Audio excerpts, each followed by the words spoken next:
Hi my families, இன்றைக்கி ஈஸியான banana cake எப்படி செய்யலான்னு பார்க்கலாம். வாங்க வீடியோக்குள்ளே போகலாம். நான் இன்றைக்கி பார்த்திங்கன்னா 4 வாழைப்பழம் எடுத்திருக்கேன். உங்களுக்கு என்ன வாழைப்பழம் கிடைக்குதோ எடுத்துக்கலாம். நான் பூவம்பழம் எடுத்திருக்கேன். இதை நான் மெயினாக செய்கிறது கோதுமை மாவில் செய்கிறேன். ராகி மாவுலேயும் இதே ரேஷியோவில் செய்யலாம், மைதாலையும் செய்யலாம். நான் கோதுமை மாவு எடுத்திருக்கேன். இந்த கப்பில் தான் ஃபுல் மெஷர்மெண்ட் எடுத்திருக்கேன். இந்த கப்பில் பார்த்திங்கன்னா, இந்த கப்புன்னு இல்லை, நீங்கள் எந்த கப் எடுத்துக்கிட்டாலும் அதே கப்பில் 1/4 கப் கோதுமை மாவு அப்படின்னா நீங்கள் ஒரு 3/4 கப்பு நாட்டு சர்க்கரை எடுத்துக்கலாம். ரொம்ப தித்திப்பு வேணான்னா 3/4 கப் எடுத்துக்கலாம், இல்லை அதிகம் வேணால் 1 கப்பு கூட எடுத்துக்கலாம். நான் 1 கப் போட்டிருக்கேன். 1/4 கப் ரீஃபைண்ட் ஆயில், 1 முட்டை, 1 spoon butter, 1 spoon baking powder, 1/2 spoon baking soda, 1 pinch உப்பு, 1 ஸ்பூன் வெண்ணிலா எசன்ஸு. நம்ம இது ஈஸியாக நம்ம மிக்சியிலேயே பண்ணலாம், பீட்டர்லாம் தேவையில்லை.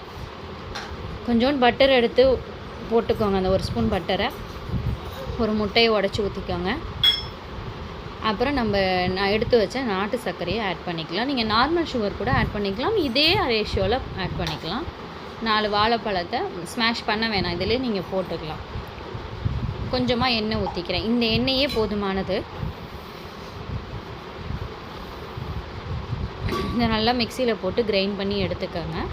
இப்போ நம்ம என்ன பண்ண போகிறோம், கோதுமை நான் ஏற்கனவே ஜலிச்சு தான் எடுத்து வச்சுருந்தேன். ஸோ நீங்கள் ஜலிச்சு எடுத்து வச்சுக்கோங்க. கோதுமாவோட அந்த baking powder, baking soda, 1 pinch உப்பையும் ஆட் பண்ணிவிட்டு, மெயினாக இன்னொன்று சொல்கிறேன், இதில் ரொம்ப திக்காக இருக்குது அப்படின்னா பால் லைட்டாக ஊற்றிக்கோங்க. 1 ஸ்பூன் வெண்ணிலா எசன்ஸ் ஊற்றிக்கோங்க, கொஞ்சமாக பால் ஊற்றிக்கோங்க. ரொம்ப திக்காக இருக்குது அப்படிங்கிறப்ப நல்லா போட்டு மிக்சியில் பிளெண்ட் பண்ணிக்கோங்க. அதுக்கப்புறம் பட்டர் ஷீட் நம்ம ரெடி பண்ணதை ஒரு வீடியோவாக ஷார்ட்ஸாக அப்லோட் பண்ணியிருக்கேன், பார்த்துக்கோங்க. கிட்ட பட்டர் ஷீட் இல்லைன்னு. இப்போ நான் எண்ணெய் இதில் அப்ளை பண்ணிவிட்டு பட்டர் ஷீட் நம்ம ரெடி பண்ண பேப்பர் வச்சுக்குவோம். இதை அடுப்பு ப்ரீ ஹீட் பண்ணிக்கோங்க. முன்னாடியே ஒரு பேனில் கல்லுப்போ இல்லை இப்போ ஒரு குக்கர்லேயோ கல்லுப்போ போட்டு ஒரு 20 மினிட்ஸ் ஏற்கனவே வச்சுக்கோங்க. நான் திக்காக கொஞ்சம் பால் ஊற்றிருக்கேன். அப்புறம் நம்ம மோல்ட் பண்ணதில் பட்டர் ஷீட் பண்ணி ரெடி பண்ணிவிட்டு நம்ம மிக்ஸ் பண்ணி வச்ச மிக்சியில் போட்டு நல்லா பேஸ்ட் பண்ணி வச்சேன். ரொம்ப போட்டு பண்ண வேணாம், கொஞ்ச நேரம் ஒரு லைட்டாக ஒரு சுற்று 2 சுற்று சுற்றினா போதும். அதை எடுத்துகிட்டு நீங்கள் மோல்டில் மாற்றிக்காங்க. ஒரு 20 மினிட்ஸ் கிட்டே ப்ரீ ஹீட் பண்ணி வச்சுக்கோங்க. நியர் 30 மினிட்ஸ் வெயிட் பண்ணிங்கன்னா நல்லாவே பேக் ஆகி வரும். தீஞ்சு போகாது, எதுவுமே ஆகாது, சூப்பராக இருக்கும். இதே கன்சிஸ்டன்சியில் இதே மெத்தடில் நீங்கள் செஞ்சு உங்கள் வீட்டில் செஞ்சு பார்த்து மறக்காமல் கமெண்ட் செக்ஷனில் கமெண்ட் பண்ணுங்கள். நான் எதுவும் தப்பாக பண்ணியிருந்தனாலும் மறக்காமல் கமெண்ட் செக்ஷனில் கமெண்ட் பண்ணுங்கள். அப்போ தான் அடுத்தடுத்து நான் செய்கிற வீடியோ நல்லா பண்ணுறேனா இல்லையான்றது தெரியும். சும்மா நார்மலான அலுமினியம் மூடியோ இல்லை நார்மல் சில்வர் பிளேட்டு இதையோ போட்டு மூடினாலே போதும்.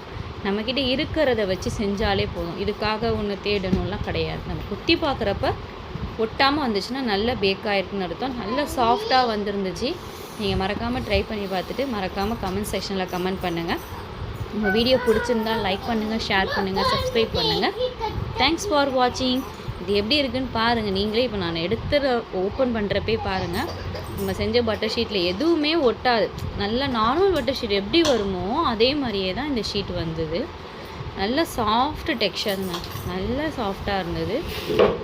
நீங்கள் சீக்கிரமாகவும் செஞ்சிடலாம், ரொம்ப நேரம்லாம் எடுக்காது. மிக்சியில் போடுறதுனால ரொம்ப நேரம் எடுக்காது. நீங்கள் கட் பண்ணுறப்பே கூட பாருங்களேன், அழகாக கட் பண்ணி எப்படி வெந்திருக்கு பாருங்கள்.